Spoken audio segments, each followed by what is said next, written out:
Well, hello, gentlemen. How you doing? I'm Good doing evening. well.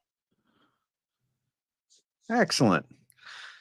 So we have another one here that's certain to raise some eyebrows, and we're gonna take a different direction on it today. So the first thing I want to do is stipulate up front, and I think I speak for all of us here, that we all agree that porn is immoral, and so we're not going to be trying to sit here and moralize for everyone about how you shouldn't be doing that, because we know you shouldn't be doing that. We agree with you.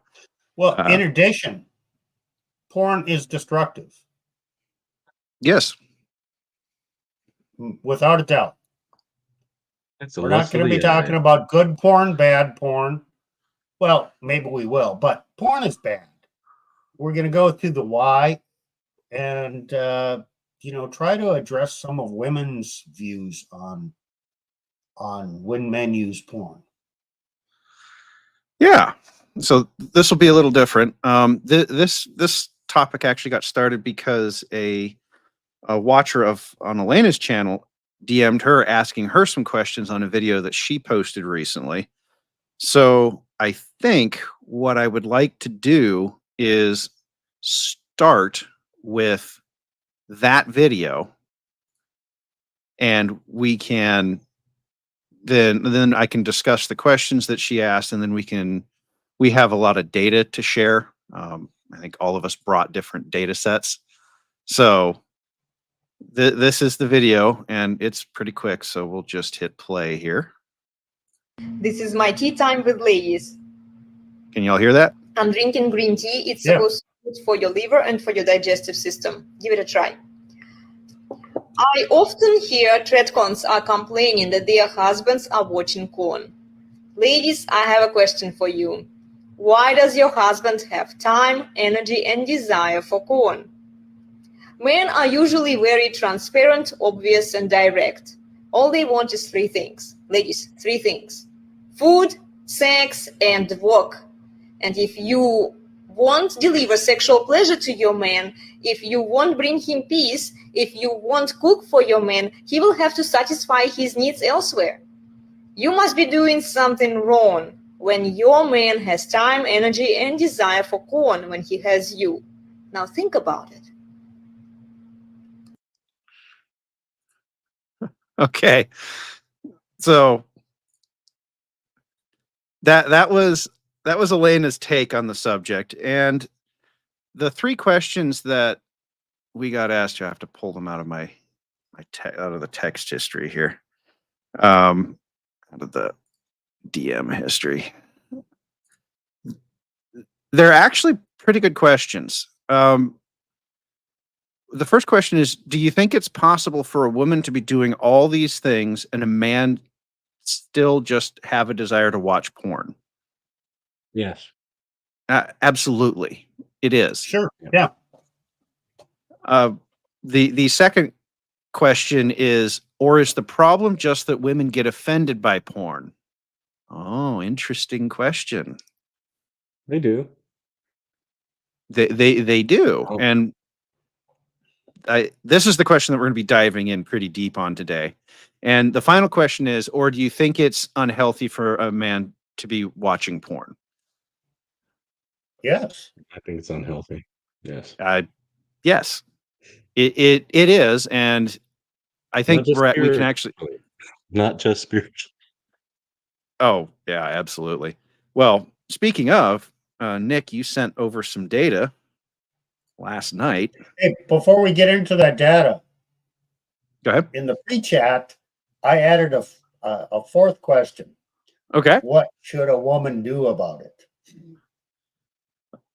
Oh, yeah, that is a good question. So we're going to have to touch on that one. Yes, although we'll probably have to do that in the solutions section. Right. So, okay. Was I supposed to present something? Go ahead. You might be able to get away with presenting this, if you want to. This one should be okay. It's the other side of the data that I have that I can't show because it comes straightly from the hub, if you all know what I mean. Oh, okay. Well, this one's like from I think Covenant Eyes. It's an old program that I used way back in the day when I was a young whippersnapper and doing stuff I shouldn't have been doing. So I'll Yeah, present that we can that. probably show. There we go. Can y'all see that? Yes, sir. All right. I'm gonna Yep. blow that up. How do I do that? Oh, boomer moment, guys. Here we go.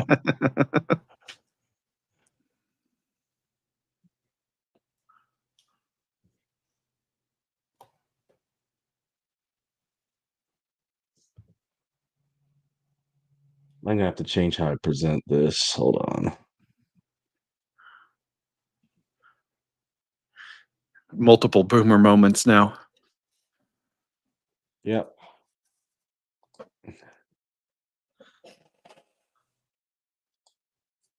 Hey, is that better? There we go. Yeah, that is actually. Okay. So you can see that we have right here brain chemicals in corn, how corn affects your brain. Does corn affect our brains? It does. So it's like make you like crave things like a drug addict. It can basically rewire your brain, basically. And there's a couple things here. Is dopamine. I don't even know how to spell that. Anybody know how to pronounce Norepinephrine. that? Yeah, norepinephrine. Then oxytocin, vasopressin, endorphins, Vasopressin's serotonin. a fun one. Some of the and actually, I want to say something here. If you're in a committed relationship, with your wife, some of these hormones are actually really good for you. You've all heard the old saw about how sex can cause a headache to go away. That's vasopressin. Oh, okay. So the hormones themselves are not inherently evil. They're not. Okay.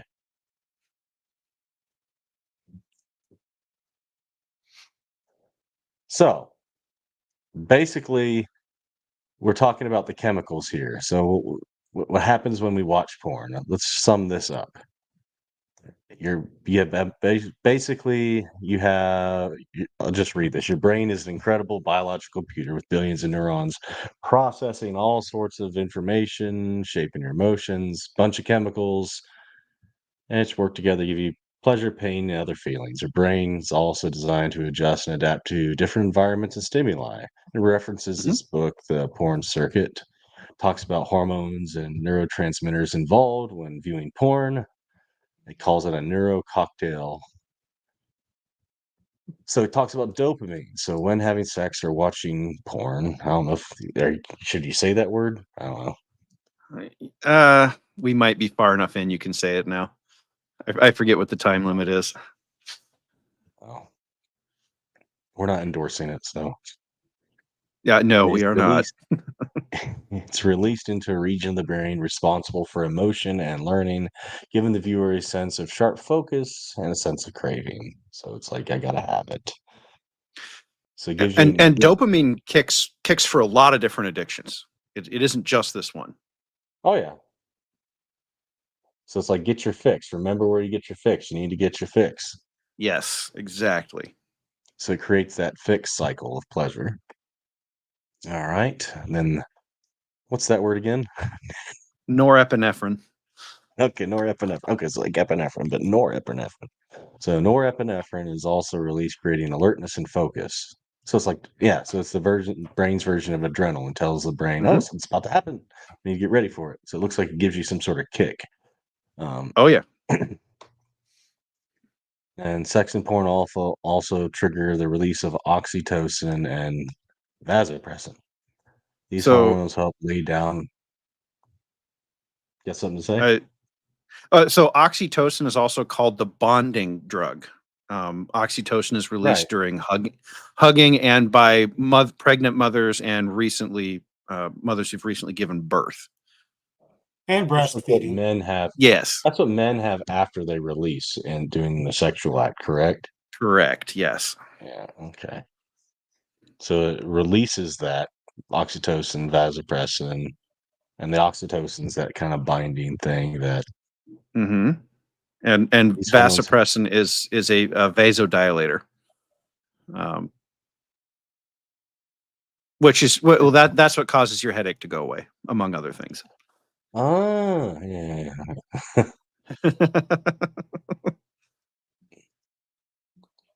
Got stories about that. Okay.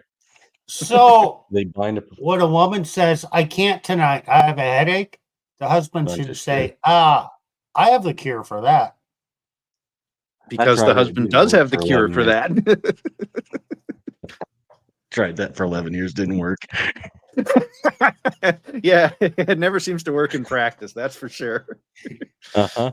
Means there's probably a deeper problem there. Uh, Mm-hmm. uh-huh. So basically they bind the person's memories to the object to give him or her sexual pleasure. And then the body releases endorphins, natural opiates that create a high of pleasure throughout the whole body. After sexual release, serotonin levels also change, bringing a sense of calm and relaxation. Yeah, that is So, what those things do. None of those that's how none of they, those hormones is evil. right. That's correct. That says and it says this is that the system works the way it was supposed to work when you're having sex with your spouse. So like there's like a design there where it's Mm. supposed to normally operate. It's kind of interesting. It's almost as if, we were designed a certain No, way. no, you're not allowed. You're not allowed to use that in the evolutionary world, my friend. You're not allowed to say that. Yeah. Well, I don't believe in that stuff anyway. So together you can experience a high alertness of sexual pleasure and a deep calm out afterwards, blah blah blah. And over time, a craving for sex is transformed to a desire for one another, dopamine. Oh, so it rewrites your brain, and so can nature and behavior work together under this design.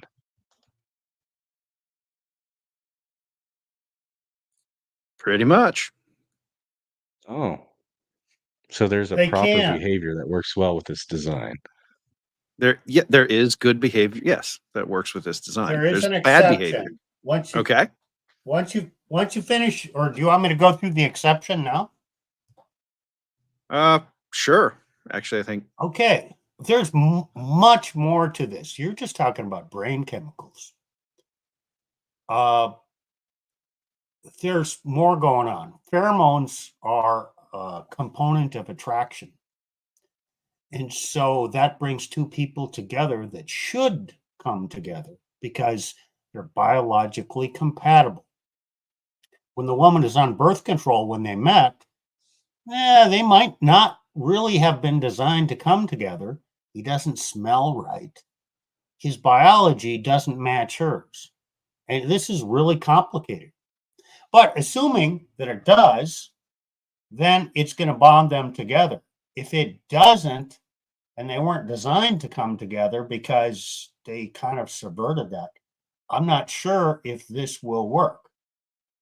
On another or aspect might of not this, work to the same degree. right? Another aspect of this, just sex, natural sex, no condom, no contraception. A man places his seed inside her. For a woman, it takes somewhere up to like 6 months, if I remember right, for her body to get used to his essence. And her immune system has to adjust to that. And also, Yes. every man that ejaculates into her leaves a portion of his DNA there that just survives. Just like every child that she gives birth to leaves a portion of of the child's DNA there. And this kind of all gets mixed around.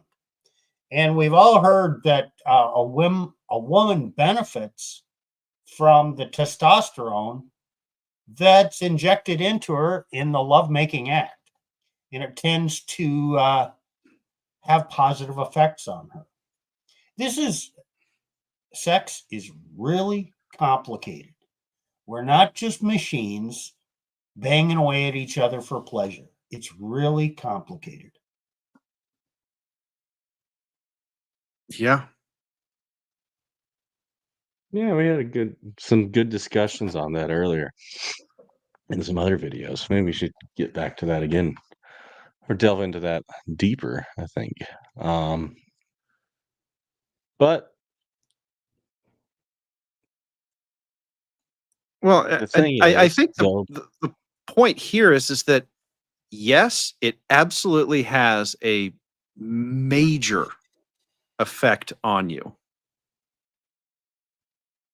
And that effect can be healthy and it can be unhealthy, and it all is going to depend on how you use it.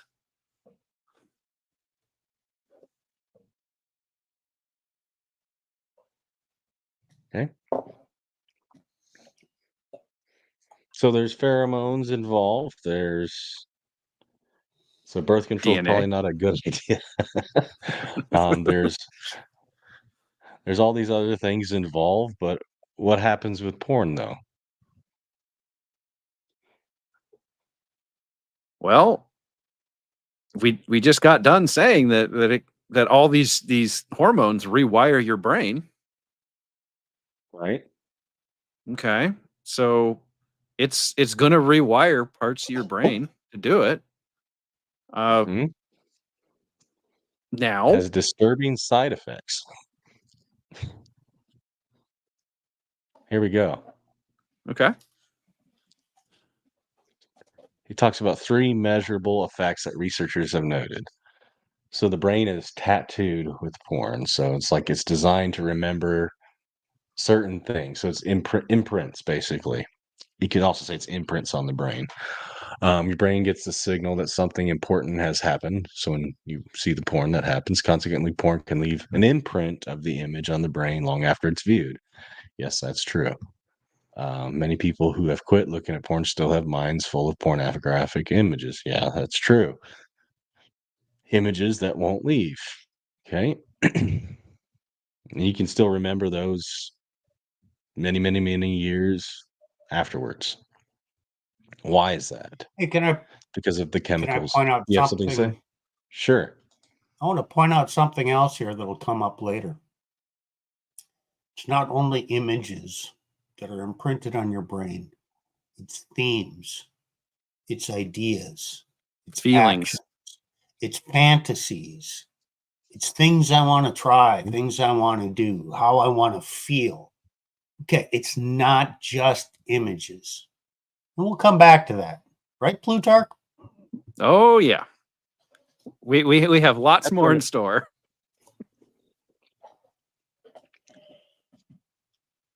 Yeah, and then I'll talk about that in a second point when we get to it. But yeah, that's true. And you have these imprints because of it talks about the chemicals of norepinephrine, oxytocin, and vasopressin, which create that form of lasting memories. So it's like he calls it a built-in library of images that you can never erase. So talks about this neuroscientist, Dr. William Struthers, compares this to a neurological tattoo, which is difficult to unremember or to wipe away. Second problem, he says the brain bonds to porn, not a person. So it's a depersonalization. So it's taking this away from its design, a relationship, and it makes it impersonal. It's merely about the act. And this is true with a lot of addictions. It's not necessarily about binding you to a person or a thing. It's like, let's take for example smoking, which is a common addiction, and it's an oral it's an oral fixation addiction, and so it's not really about the smoking per se or the nicotine per se. It's about the act of doing it, and that's a theme you see with addicts. It's not about the thing itself; it's about the act that triggers the release of these chemicals. So you're bonding to the act, not to something else. Well, it's both. You are right. It is the act. It's also the nicotine. But for many people, the nicotine withdrawals might be the minor thing. It's getting rid of the habit, which is the Yeah. act. It's the harder thing to do. Other people, it's the opposite. That's true. There's a lot of variation in this, unfortunately. Yeah, I still like my bourbon and cigars every once in a while. And I can hear your Bible study group throwing tomatoes at their screens from here. Hey.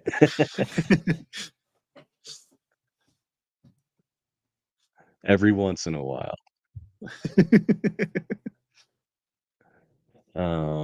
Sex is designed to bond you to a person. So you end up bonding to this experience, and you have a sexual high. Each time you desire sexual stimulation, you feel a sharp sense of focus. So it's an unnatural high, and it's a super normal stimulus. So one guy explains when men look at porn, they experience surge after surge of dopamine in the brain. Then the brain eventually fatigues, stops the production of dopamine, leaving the viewer wanting more but unable to reach a level of satisfaction.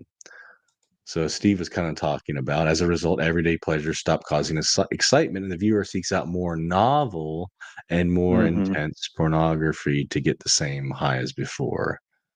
So it creates an imbalance in the brain, leading to impotence with one's spouse, frequent masturbation with very little satisfaction, anxiety, fatigue, lack of motivation, inability to concentrate, and escalating tastes for more bizarre or novel porn. Well, you see this exact progression in drug addicts too. You know, Yeah, when like it the starts, marijuana is doesn't the gateway drug, right? right. Well, yeah, it starts with something small, and then or you start with a little bit of heroin is enough, and then but you need more, and you need more, and you need more. And eventually you just can't anymore, but you still have to get it. Like, because it's worse to not have it at all. The only way to be normal is to load yourself up. Damn, this sounds like a slippery slope. It can be, and I hate the whole slippery slope argument, but it's a weak I do logical too. argument. It's a weak logical argument. It doesn't mean that it's not true in some cases. It's just it is a weak logical argument. I agree. But this is what they're kind of referring to when they say it's a slippery slope. Yeah. Well, because there are slippery slopes out there.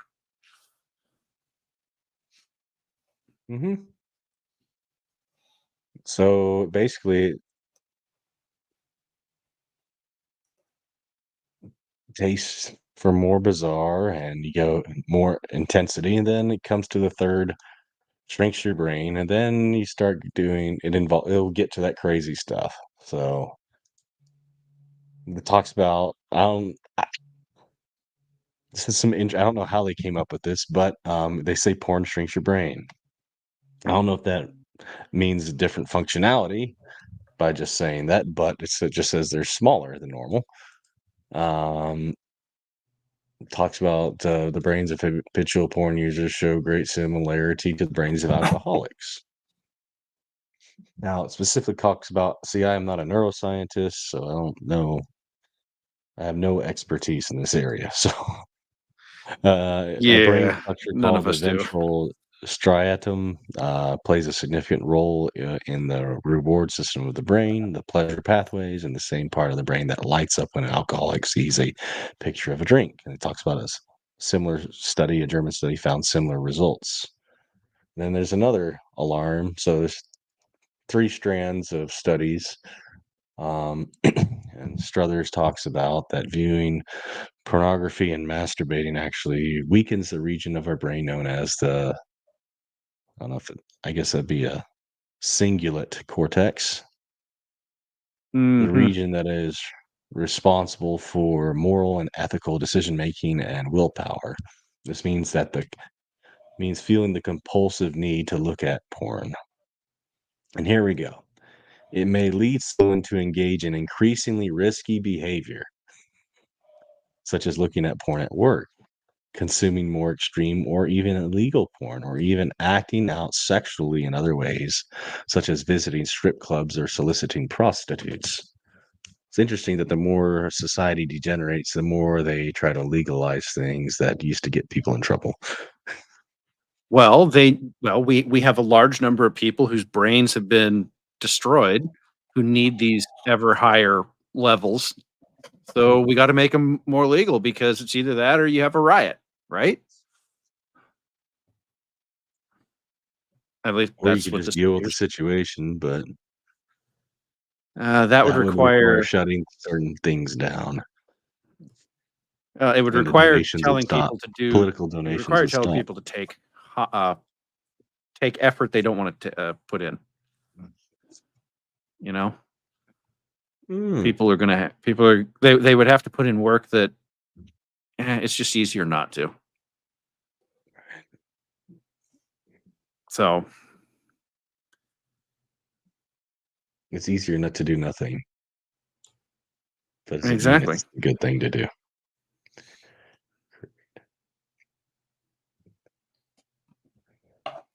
Wow, there's a lot in this. But so it says, there's other psychological effects, rush of chemicals, blah, blah, blah. It can destroy you emotionally.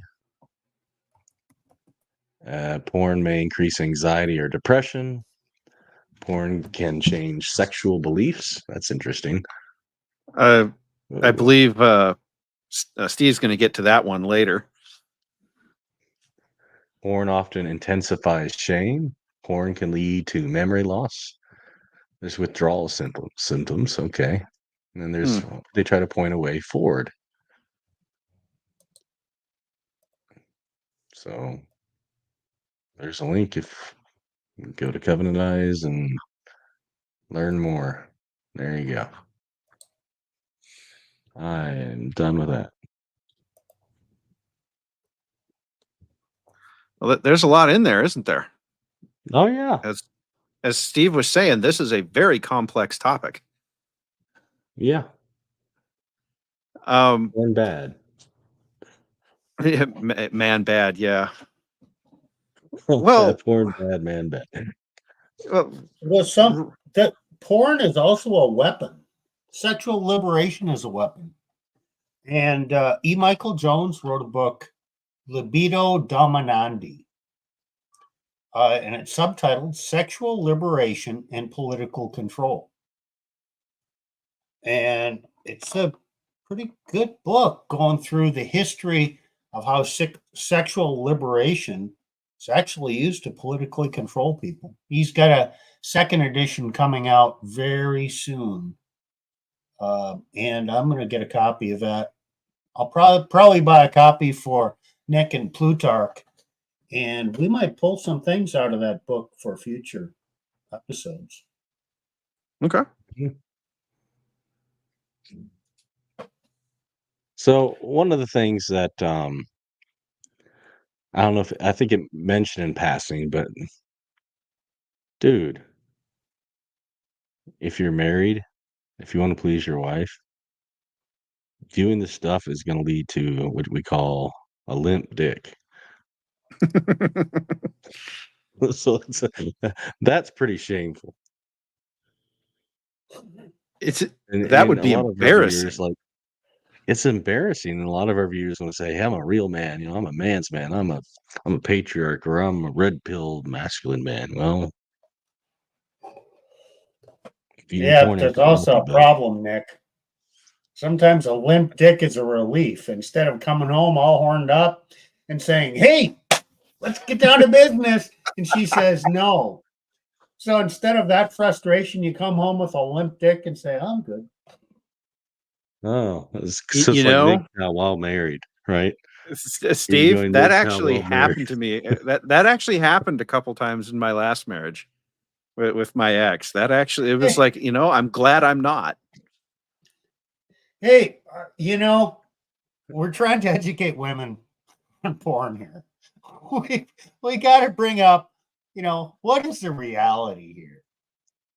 And yeah, maybe this is embarrassing, but not to men because they'll if they married men, if they're watching this, they're probably laughing. I I hope they are. But I mean, who thinks that who wants to come home to a harpy telling you about the long list of chores you got to do when you who wants to come home to that? No one. And No one.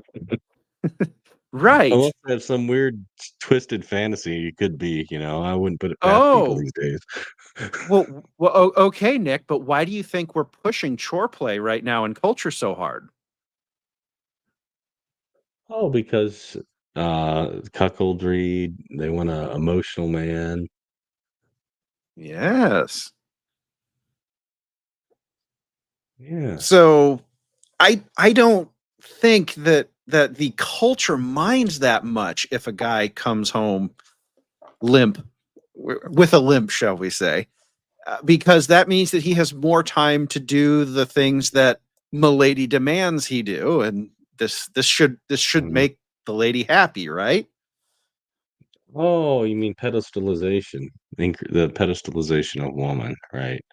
To the Right. detriment of man's well-being and sexual health and psychological health and spiritual health. Absolutely. Uh, Yeah. so I hope we've answered the third question. I mean, we kind of took that one first, but I hope we answered that. The answer is unequivocally yes. It is unhealthy to be watching porn, but it is not just unhealthy for men to be watching porn. It is also unhealthy for women to be engaging in porn, and this is a distinction that I think. I don't know, Nick, or do you or Steve want to take this distinction first, or because I know Nick, you brought up some stuff, and Nick, but uh, why why do we go so hard at men for visual pornography when there is so many other types of it out there? Because men are easy to blame. We live in a culture that blames men and not women. And if there's something wrong in the bedroom, they think it's always the man's fault. And there may be some issues there with the man. But we never look at, the women. We never look at women and their fantasies. We don't think about that. We think, oh, man's got to take a look at a woman. Oh, he's just an objectifying woman. Then, well, like for me, you know, um, porn's bad. I looked at it a long time ago. I quit it. Yet, when I quit it, sex still wasn't there. And yet, it's interesting that the women, they would look, even some women start increasingly looking at it. They also have their books and other things, but, that's not a big deal. Yet it's a big deal when a man wants to look at his wife. Why are you objectifying me? The same one that has all these crazy fantasies, right? Mm-hmm. And Well, rode Hey, the I want to talk about carousel that. before they got married. All right, Steve, your turn. I was just touching all the way Okay, around it. Now you can dive in. this this thing that's taught to married men, or men in general, do not look at your wife or a woman as a sex object. Don't you know that she's created by God? She's she's his daughter. She is the subject of your love, not the object of your pleasure. Hey, that sounds really good, except for I'll one pass. thing. Young women, hey, have you ever seen the way young women dress when they're going through a nightclub? Oh I mean, God. I remember one night I was walking downtown Minneapolis and it was 10 below zero, late at night. Yikes. I don't remember why I was there, but it was damn cold. And these women, 20 something, and I was probably 45, 50. They're dressed in these silk, clingy, short dresses, and they're walking on the street to the nightclub. I mean, there's nothing left to the imagination. Do they want to be seen as a sexual object? Oh, did those? Hell Yes. yes. Or did the client just miraculously Dude, show up? The clothes just miraculously showed up in their closet and showed up on their bodies, right? Oh, they didn't buy them. And- They didn't choose them. and They you didn't know, pick the one? women who are on OnlyFans or wherever, do they want to be seen as a sexual object? Yes. Yeah. So the church does not understand that.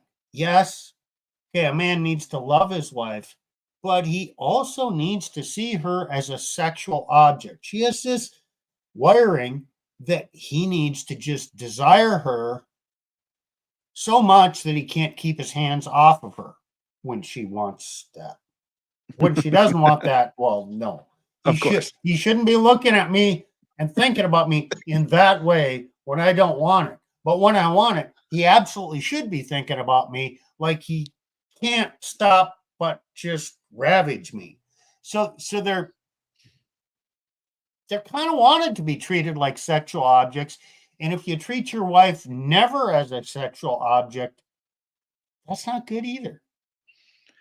I would say that increases the chances that she's going to go look for ways to feel like she's being treated that way.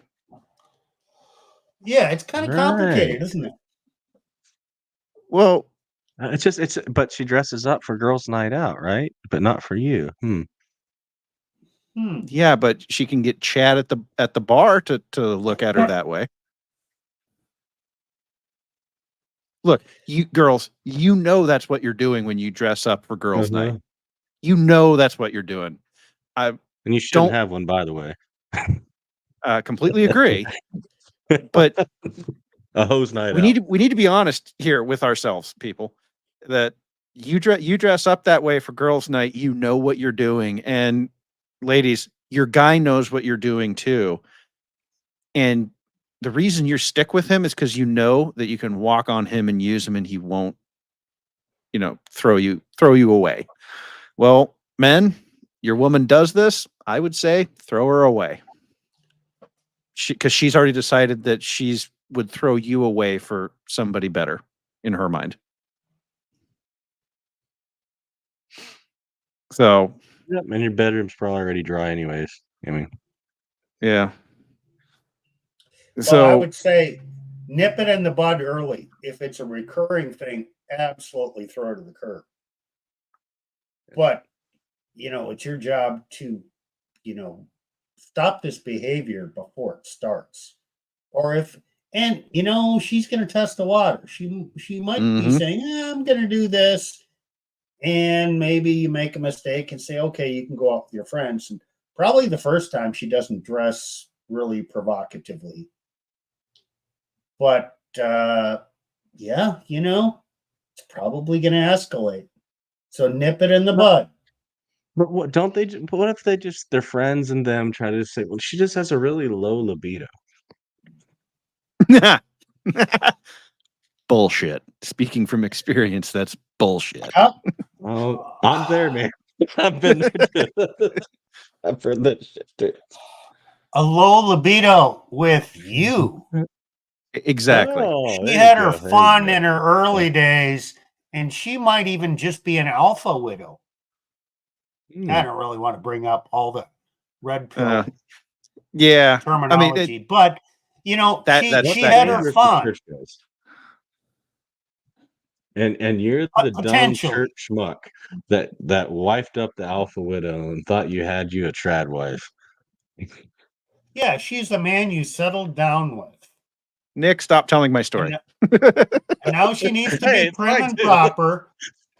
And what kind of woman do you think I am? I'm not going to do those kind of things. Yep. Yep. Oh, so you're saying that women have a sexual desire too, and that they will seek to satisfy it one way or the other, Oh yeah. generally like men do. So Like So men okay. do, but differently. So we've kind of circled around this a little bit, but we're talking about how women will use these other methods of coming up with.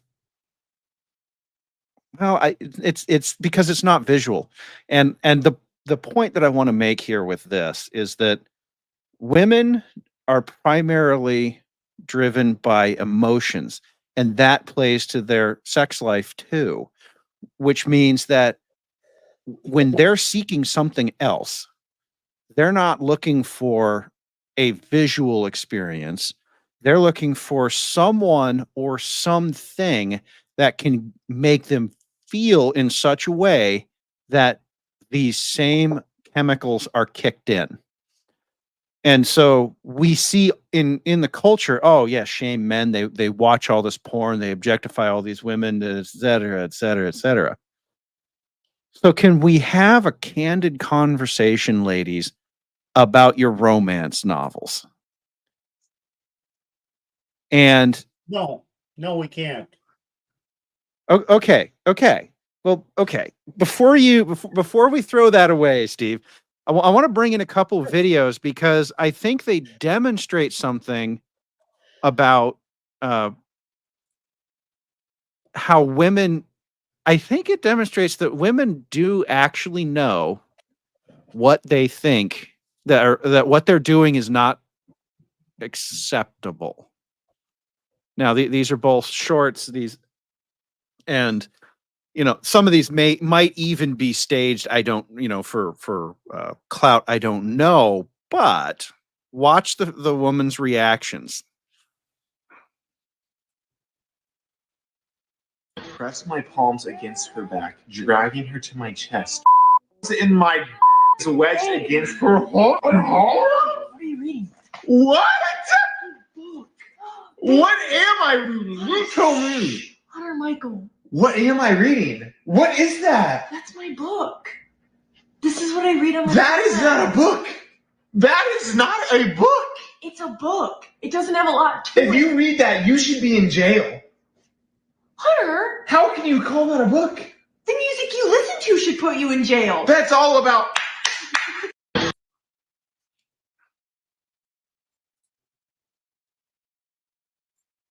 Okay, so did the sound come through on that one? I hope so. Yeah, it's all about Yeah. nasty Okay. stuff. But did you notice her reaction to the book and what he was reading in the book? She comes in, says, that's my book, it's there. But the line that I thought was most interesting is there's nothing in there. There's nothing in there. There's nothing to this or something like that. It's like, yeah, we get it. It's not an intellectually edifying book. I don't think that's the point. Well, she was angry with him because he was just violating her privacy by drilling into her brain and touching, tapping into her fantasies and her desires. And oh, that's scary. I don't want him to know what's going on in my brain.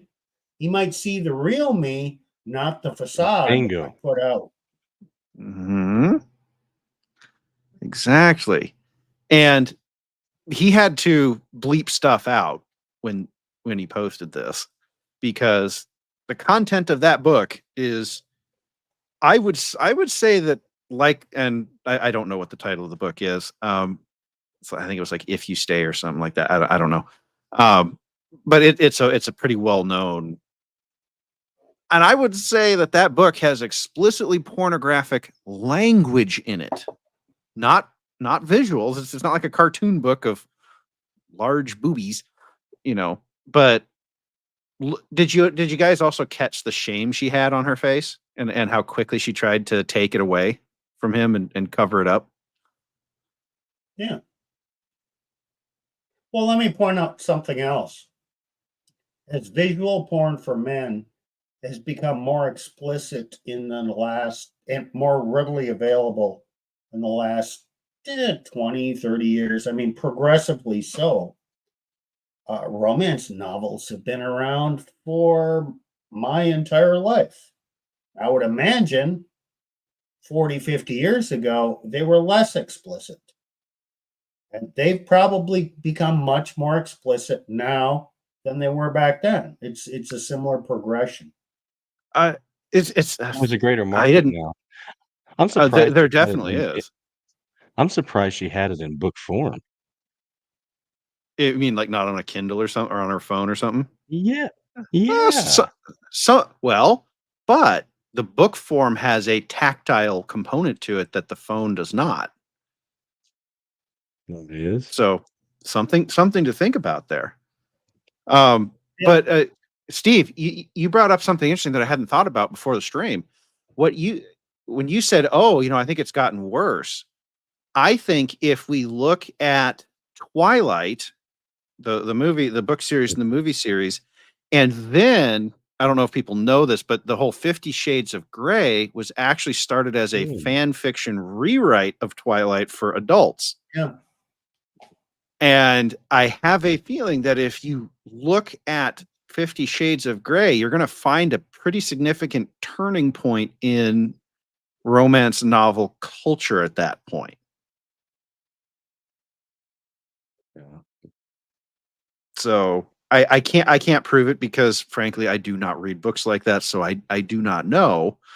I'm just thinking back to the whole Twilight / 50 Shades of Grey phenomena that exploded. Well, that brings up another thing that I've heard, that when women are actually increasing their usage of visual porn, and I've heard it said that women actually pursue more violent themes in their porn than men, and they think men are the scary ones, but women. Okay, and I'm bringing it up because 50 Shades of Grey has that dominance fantasy. And Indeed. that's a real thing for a lot of women. They're not just sugar and spice and everything nice. So I have in front of me in a window here that is quite well secluded from the rest of my computer, the Hub survey for 2023, and you mentioned that female visual usage is up, and it is up quite significantly. In 2015, 24% of visitors to the Hub were female. In 2023, 36%. So it's up 12% Wow. in 8 years. That's Wow. actually quite a bit. Age. So the vast majority of users in the United States, about half of them are under the age of 34. But man, do not be the Philippines, because if it's under 34 is doing 70%.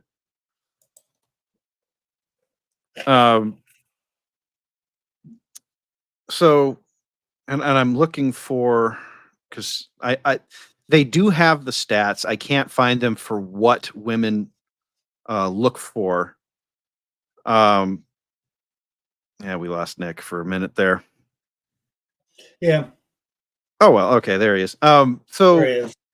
women, I'm looking through.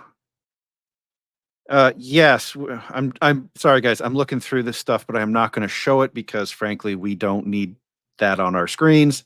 But yes, women do tend to go for the more violent categories.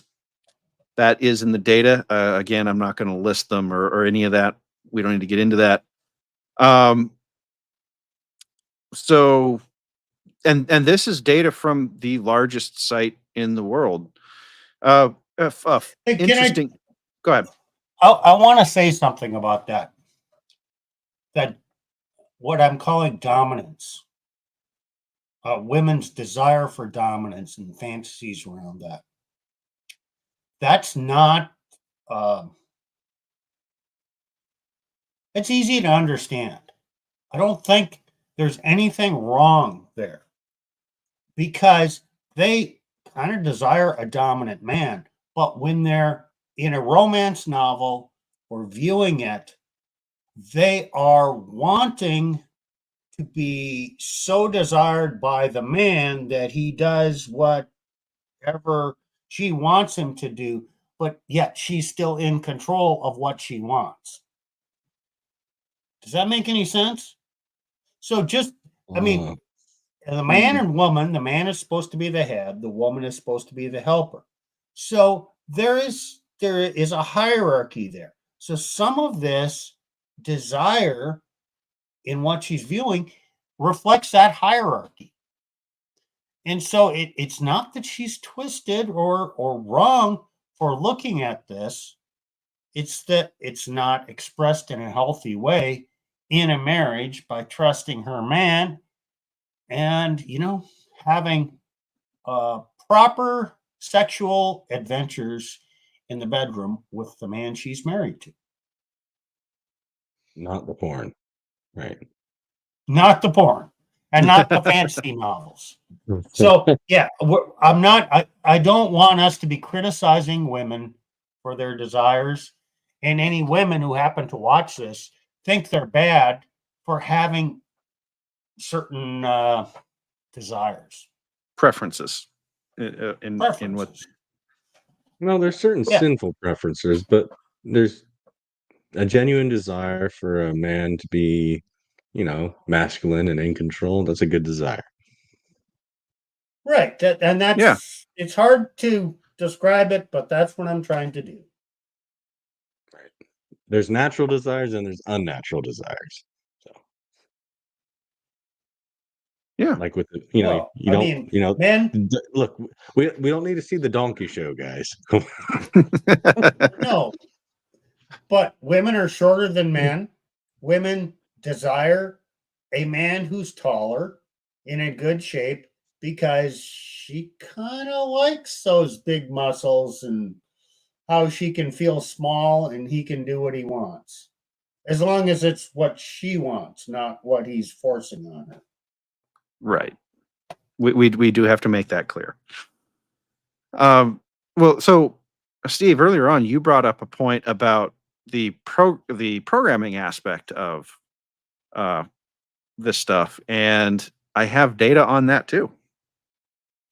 Yeah, the question was, does porn reflect? Does the types of porn reflect societal desires, or primarily can the themes on porn be used to program or influence people's desires? Kind of porn be used as propaganda? Well, if we go back to what Nick was sharing from Covenant Eyes about how porn can be used to rewire the brain, I think the most logical answer is that if I can rewire the brain with porn in general, then I could absolutely use porn to shift the wiring in a different direction that maybe I want it to go down. And this actually shows up in the data too, although when we looked at it, we were actually shocked at where it showed up.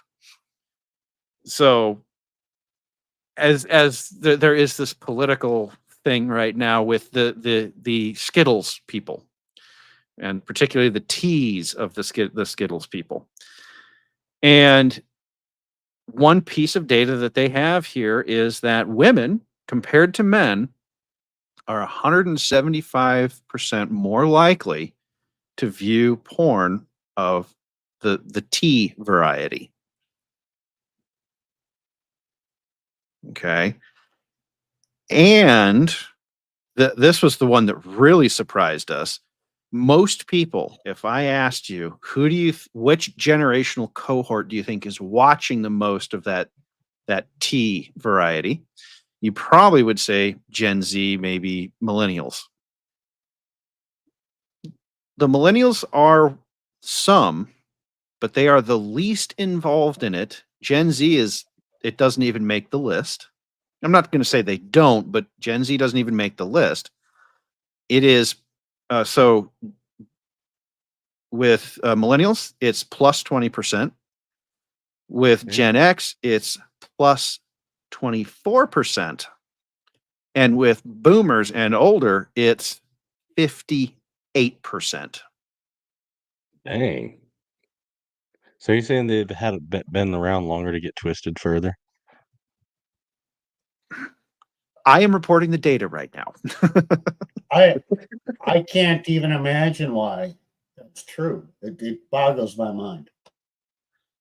Well, as I said, I'm reporting the data, and the hub is the largest repository of data to be collected out there. So if they're saying it, I'm not going to argue with it. But I find it fascinating that this stuff is so popular in the political space right now, and the boomers own the political space right now. So that part, I suppose, in retrospect, shouldn't be too surprising. There is an unfortunate connection that I absolutely cannot say on YouTube about because of the younger generation and their embracing of it. But I'm wondering if the younger generation they don't care as much about it one way or the other, like they accept it. I'm wondering if that's what's driving their lack of interest in it. There's a whole series of sociological studies you could do on this if somebody's interested. Like there's questions that you could ask. So why isn't Gen Y, if they're so supportive of it, why aren't they participating in it in this porn data? Why are the boomers so interested in pushing it on young people? Oh, there's a question that'll break your brain. Well, but there are other themes in porn that have grown in popularity as well, haven't there? Or let's say over the last 10 years.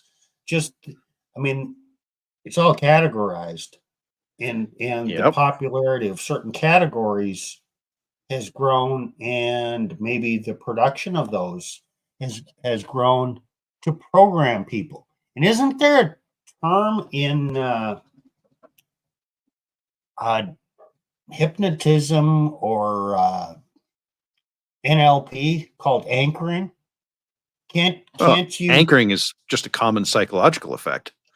Yeah, when someone sees something and they get a neurochemical reaction to it, doesn't it kind of anchor them or start? Well, it's rewiring their brain, but now it's focused around this thing that really wasn't even a main desire of them before they were frequently exposed to it.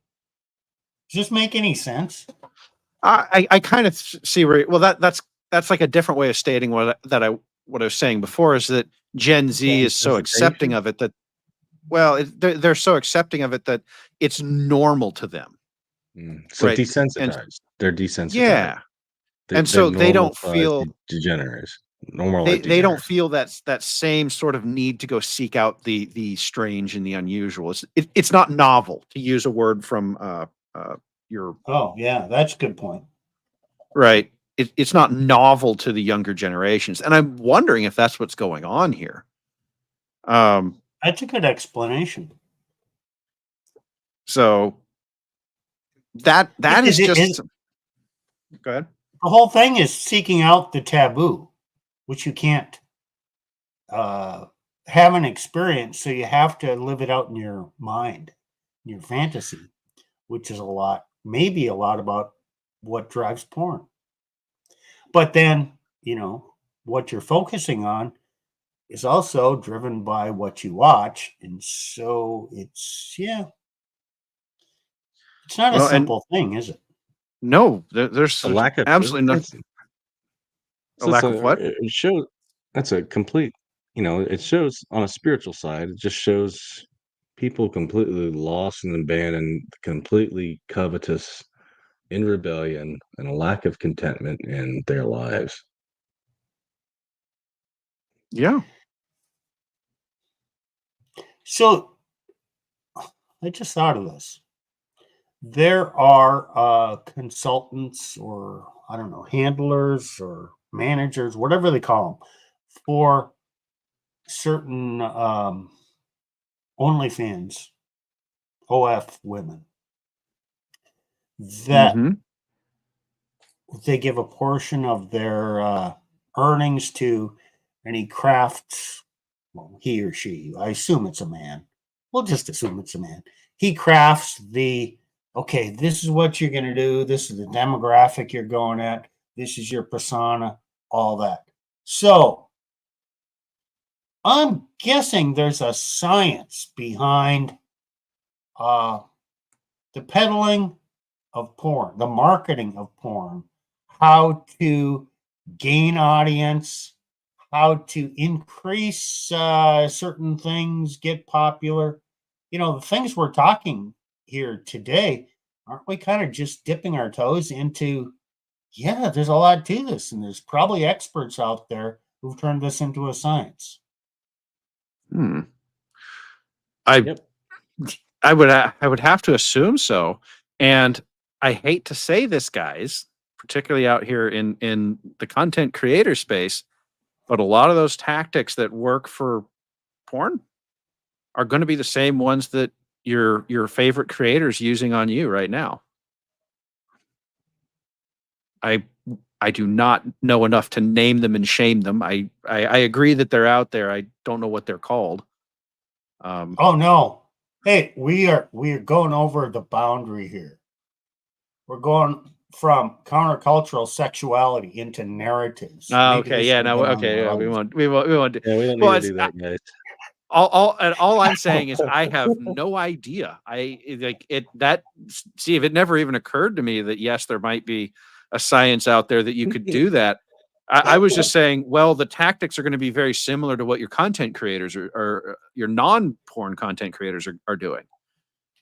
Because most non-porn content creators are trying to get out here and hook you on their content so you keep coming back for more. We talked about this in our uh in number 4, where we talked about the four horsemen of the narrative apocalypse. So yeah, the tactics are going to have to be the same or similar, at least. Nice callback there, Steve. I like it. So I think we should move on. I Yes. don't think we adequately addressed the number one question. Okay. Can you read that? Question number 1 was do you think it's possible for a woman to be doing all those things that Elena listed in her video at the beginning, and a man still just have a desire to watch porn? That was the first question. Okay, I want to answer that one. Okay. Yes. But as we've pointed out today here, porn usage is complicated. And if he's using porn, yeah, there's probably things you're doing too that he's not being honest with you. You're not being honest with him. Now, theoretically, it's possible you could be doing everything. But now, first of all, in our thinking here, the man is responsible to God first and foremost, and you're responsible to Mhm. him. So confronting him is not a good idea. And we'll talk about that in the fourth question that I came up with. So let me ask you, and I'm going to go back to the things that I recommend for women to keep in mind with a man. RSVP. Do you respect him? Are you showing him respect? SV is sexual variety. don't be one of those prudish women who, oh, no, I'm not going to do that. I'm too good for that. Now, you have to use discretion. I'm not saying anything goes, but, different positions, be open to that. Do the lights have to be out? Oh, Just be having some engaged. fun time at noon? Just, how many rules do you have? Oh, yes, I give him sex. What, according to your rules or according to the way he wants it? Okay, so Mhm. look at your stuff there because he might be looking for that. What's missing elsewhere, even though you say you're providing? Are you providing what he wants? And the fourth one, the P, is peace. Are you nagging him? Because, it's better to live in the corner of a rooftop than with a contentious woman. And a man can easily lose desire for a contentious woman. And it's easier for him to go get his rocks off elsewhere. So, that's my answer. Now, okay, I'm talking generalities. I'm not saying you. I'm saying in general, these are the things to think about, and every woman should. Now, theoretically, it's possible you could be doing all these things and he's still using porn. Okay, but then it's still not your problem, and it's not something you can solve. You can be supportive, and we'll get to that in question 4. But I'm not saying there's a foolproof solution here.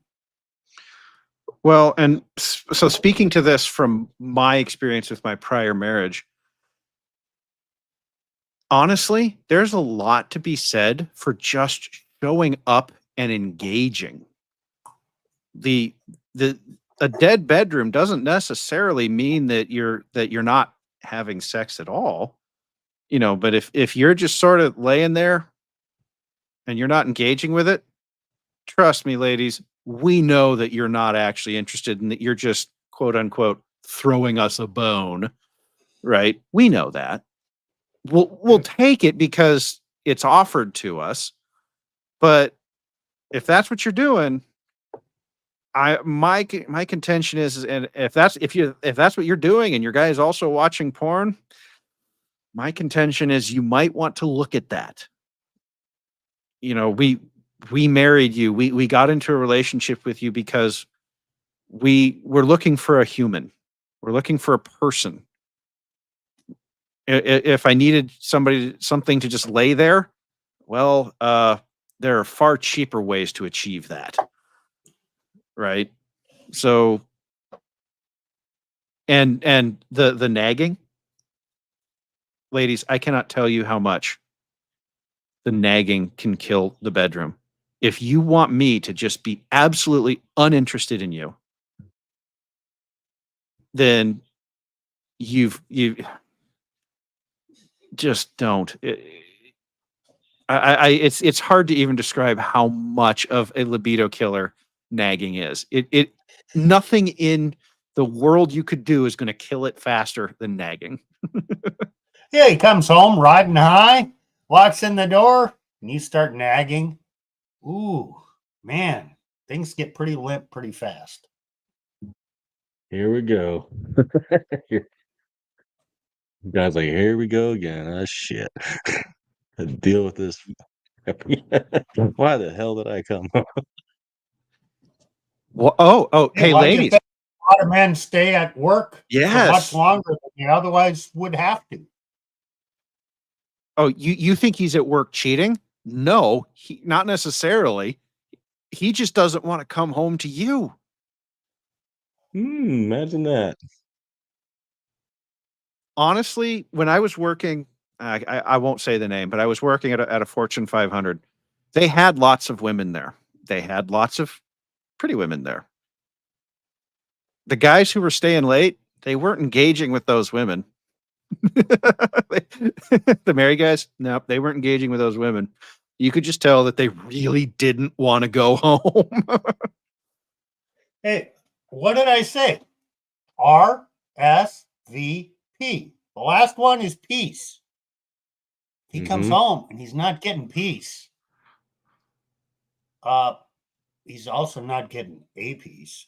But first of all, just stop the nagging, because it's only destruction. It's only destruction. Yeah. So, Steve, you had your question that you want to answer. Okay, so fourth question that she didn't ask, but okay. A wife discovers her husband's using porn. What is she gonna do about it? Isn't that what it all comes down to? She didn't ask that question. Yeah. But well, I would argue it's implied with the questions, like, this happened to me. What do I do about it? Yeah, I think so. So, this is going to be some free counseling. Take it for it's worth every cent you paid for it. First of all, keep in mind the hierarchy. In general, your husband is not accountable to you. Not in the same way you're accountable to him. Yeah, there is some mutual accountability here, but primarily he's accountable to God and not to you. So if you come in all emotional and attack him and say how you're hurt and all this, it's just going to increase the drama. It's not going to go good. It doesn't mean you shouldn't talk to him about it. What it does point out is you probably have some difficulties in communication. You have secrets and he has secrets. You have to have an intellectual discussion, and maybe don't even bring up the porn first. Ask about your relationship. And if you're doing what he wants in the marriage with regards to RSVP, is he satisfied in the bedroom? Gain some information before you come into this. And then, you're going to have to be honest with him if you expect him to be honest with you. So if you get around to the porn, and maybe you don't even have to. If things improve, maybe it'll just be solved if you address some of these other things. But by no means ever, ever, ever are you going to be his accountability partner if he puts some restrictive software on his computer. Do not go there. He's not accountable to you in that way. If that were to ever happen, he needs to find a friend or his pastor. That is his accountability partner. Do not go in a position of authority over him, because that will still destroy your marriage. So, I guess there's no guarantees here. That's my advice, because when most women find this, they get all emotional and they go into attack mode, and then they try to control everything. I think just don't do that. Okay, Steve. This brings up an interesting question. Why do women go into an attack mode over it? And I would say it's not just because they think they've been violated, although they have. I think there is a bit of a hypocrisy and a double standard here. And it goes back to that video that I showed earlier of that couple, and she's reading his book or her book. Female porn, female behaviors around men have been broadly accepted as being publicly acceptable. So she can say, oh, well, I'm just reading a book. Yeah, you're reading a book, but you're really reading porn. Yep. And a lot of them are Okay. increasingly watching it too.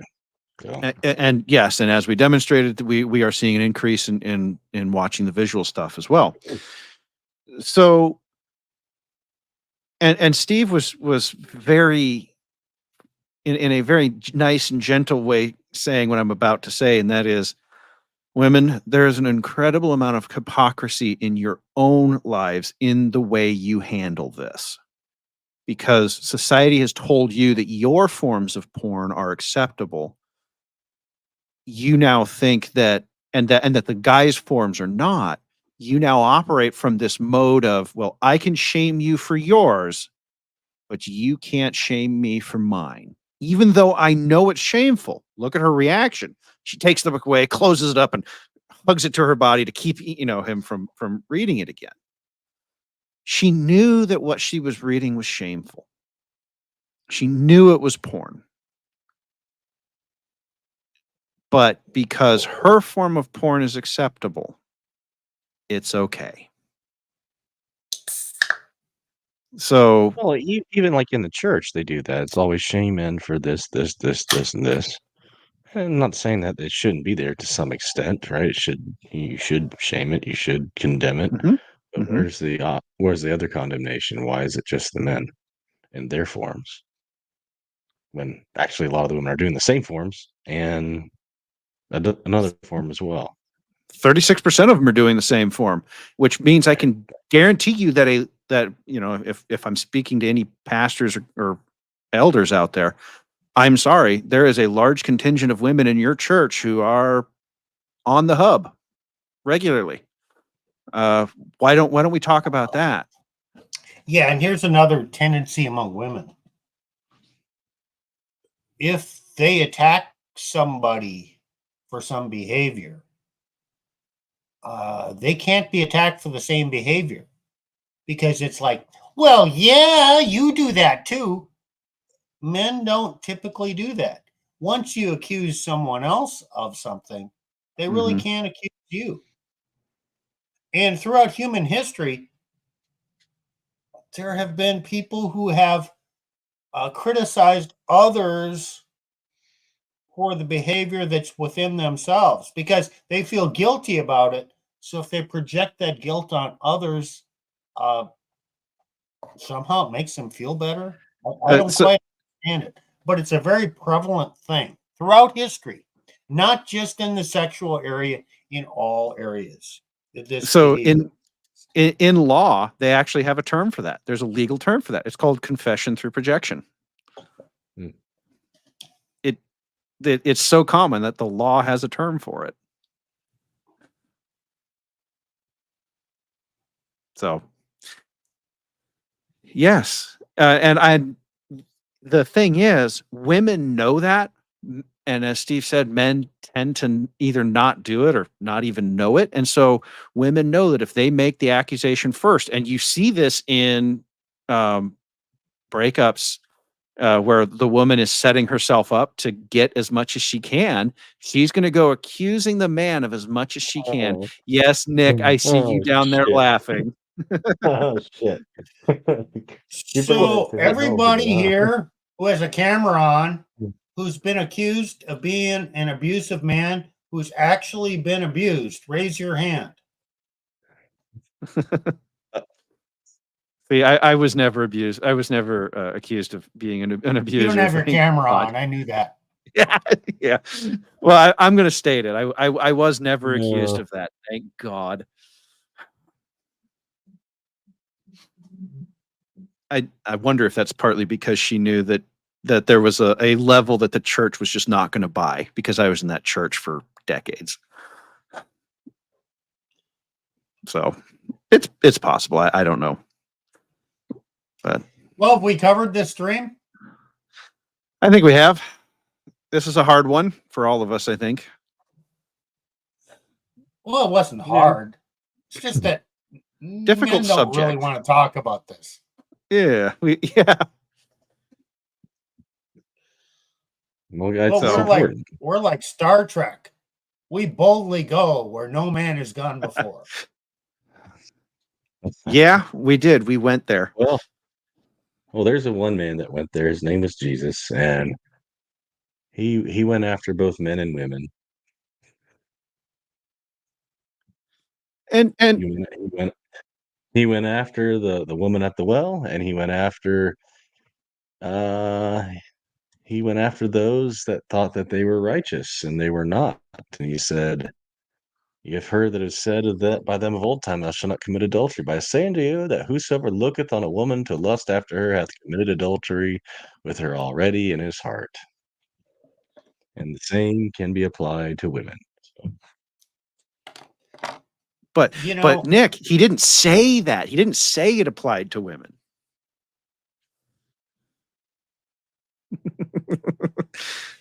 I You know know, in that's not this how the Bible dream, works.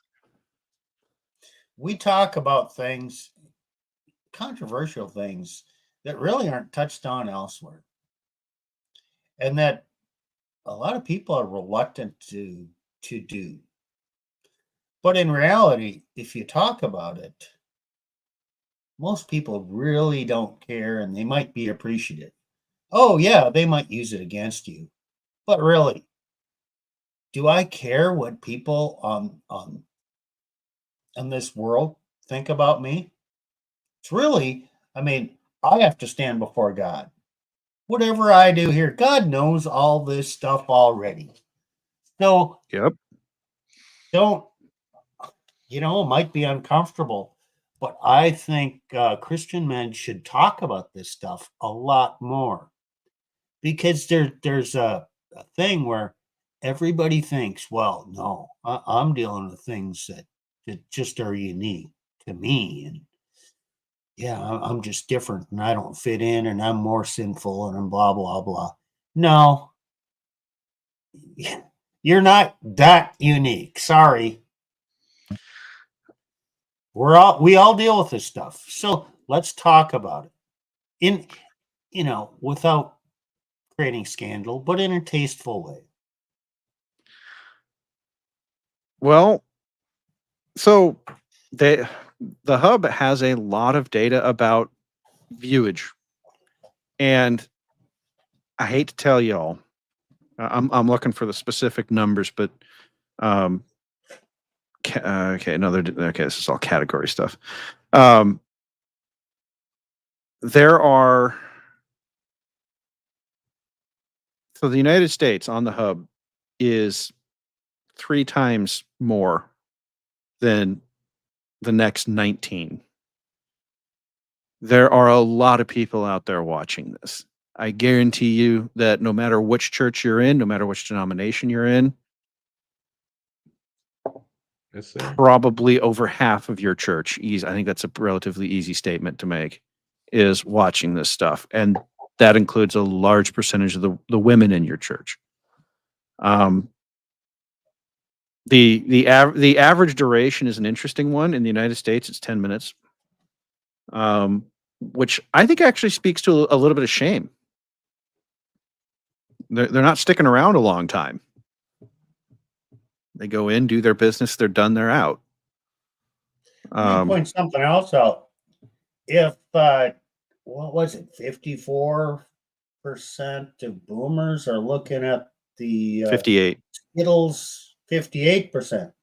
Yep. The tea stuff. That means boomers are not innocent. And you think, oh, he's a boomer, he's not doing it. He or she. I think you're wrong.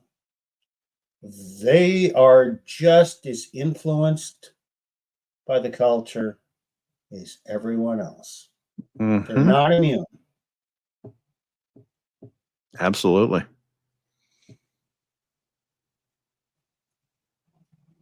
Okay. I want to close with this because this one hits hard.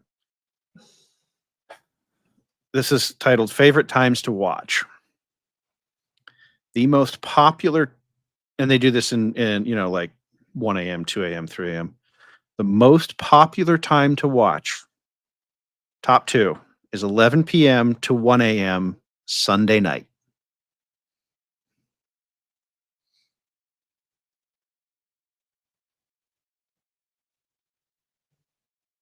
And it's not even close.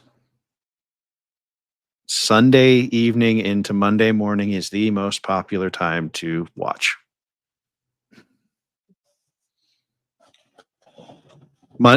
Ironically, Monday 5 a.m. is the least popular time.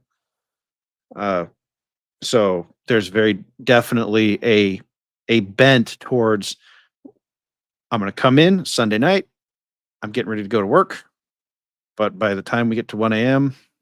or 2 a.m., I'm done, I'm out. But it's Sunday. And I think that says something to the church. Well, there's a bunch of sexless marriages, unhealthy marriages. Mm-hmm.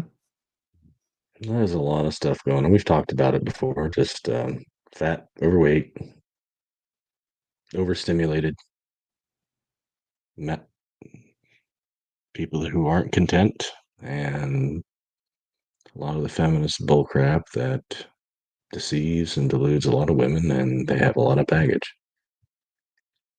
Yep. Well, the churches just make this worse because if they talk about Yeah. it, they just blame the men, which empowers the women to nag on the men and do the confession by projection, Yeah. which only makes it worse. And none of it ever solves the problem because the church doesn't realize it's not a man problem.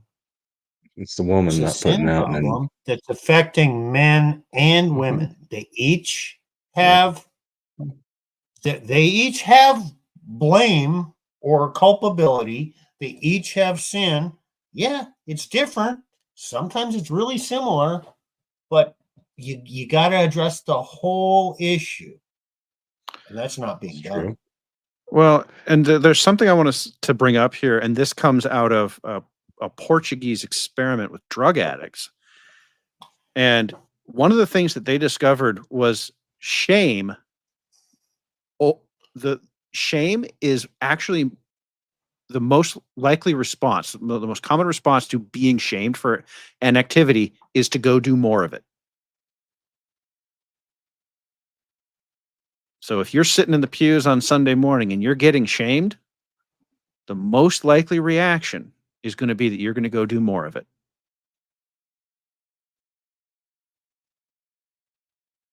This is not a problem.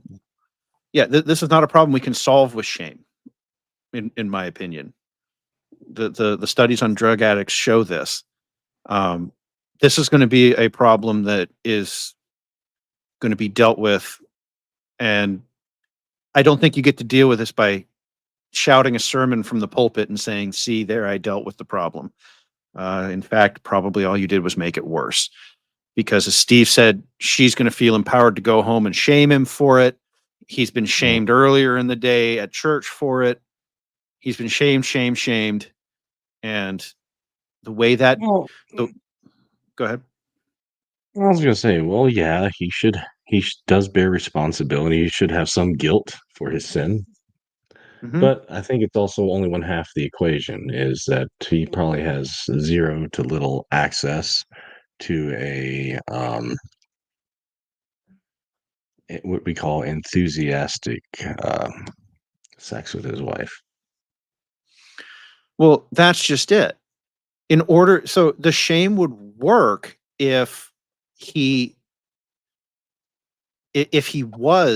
wife was enthusiastic, because he would recognize, oh, I'm looking at I'm looking at this stuff, but I have this wife who's also being enthusiastic. I really shouldn't be doing this, but hey, my wife's enthusiastic. I'll just go over it. Because one of the ways you can rewire yourself is, well, I'm going to do something else when the craving comes. That's actually a pretty common psychological technique. So, the guy can just say, oh, but my wife, she's been really into me. I should just go over there instead. And all of those hormones we talked about right at the beginning, those will get dumped into pathways related to the woman, to the wife. So you're absolutely right. Shaming isn't enough. The shaming actually assumes that the woman is doing everything that is required of her in the relationship. I kind of pointed out that the shaming doesn't work. My answer to question 4, what Mhm, should the woman do? mhm, Confront and control. That's like shaming him. It's mhm. the same Yes. thing that's not going to work.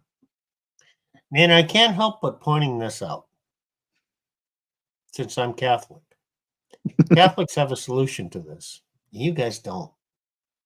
And it's not my fault, but here's what Catholics do. Okay, you get that shame, you got something going on. Yeah, they understand the sin cycle. You need to be forgiven. You need an infusion of grace. And somehow you have to be held accountable. Mhm. And that doesn't mean just, oh, Jesus, I promise not to do this again. Please forgive me. Yeah, theoretically, maybe it's supposed to work, but when you actually have to go face somebody and you show the humility. So you go to confession to a priest and say, Father, this is what I did.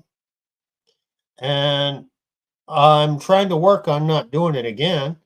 And then, since it's not the priest giving you absolution, it's him in the person of Christ absolving your sins and giving you a penance. So now you have to do something. May not be anything big, but it's still a penance.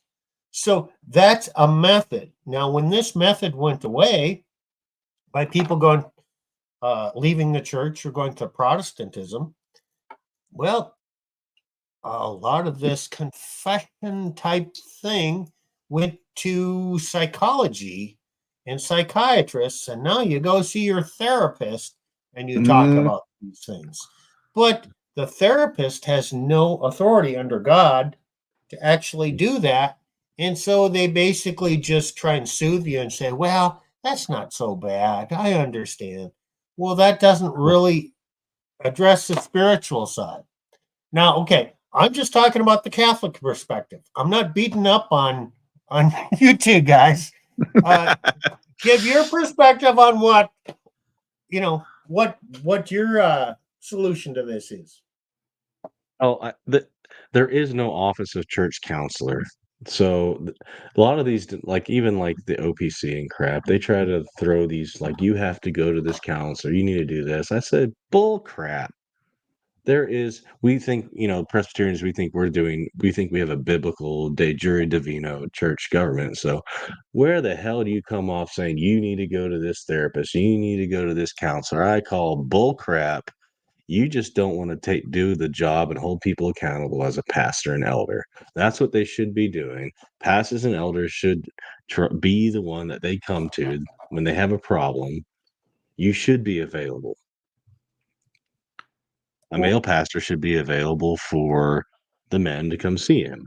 And if a woman wants to come in, well, he should have a witness there so nothing untoward happens. Um, that's kind of what I was drawing around there was when I was saying, look, in the churches, you're going to have to step up and do the work with these men and women. This you don't get to send them off to the local counselor. You don't get to like does the Catholic priest send them off to the local counselor? No, he deals with it. They yeah. Catholics have their form of dealing with it. Protestantism, I agree with Steve, has no form of dealing with it. They just say, well, you need to go to the counselor. Look, the counselor, I sat through marriage counseling, not for this, but the counselors all follow the same program. They are not there to actually help you or solve the problem. They're actually really there to program you to adjust to the situation. Mhm. A lot of It's times they're influenced with gynocentrism or gynocentrism, feminist bullshit. yes, absolutely. But And they have the whole crazy definitions of, for different things like abuse and sexual ethics. It's a whole mess, and you don't want to step in that if you don't have to. absolutely. This is not a problem that can be solved in the secular world. The secular world wants you to do more of this. sorry to the pastors out there if you're listening. Who knows? But Well, I if hope there's they are listening because, Yeah. you know, this is probably as good a discussion of the issue as you're ever going to find. Yeah. And it was a couple of women who brought it to us. So I do want to thank them for that. It's been a enlightening discussion looking at the data. It's been one that I'm sure YouTube is going to absolutely hate for the amount of banned words we've dropped in here. I might just go select this one and tell YouTube I don't to know. treat it as an adult only video. But we'll see what YouTube has to say about it.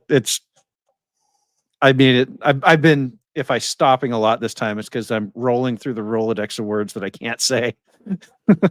There's been a lot of Probably need to words give me used. a copy of that Content because is I don't not know. really scandalous.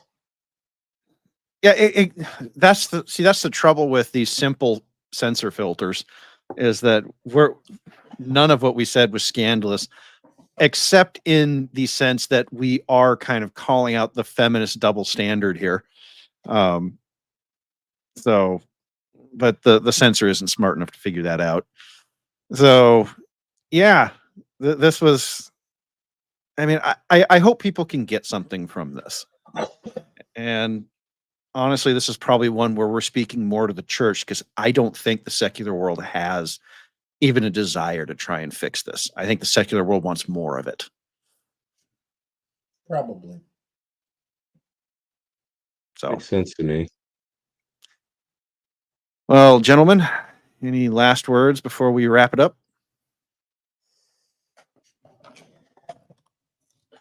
No. If thy right It's just hand that we offend thee, can't pluck take. it out.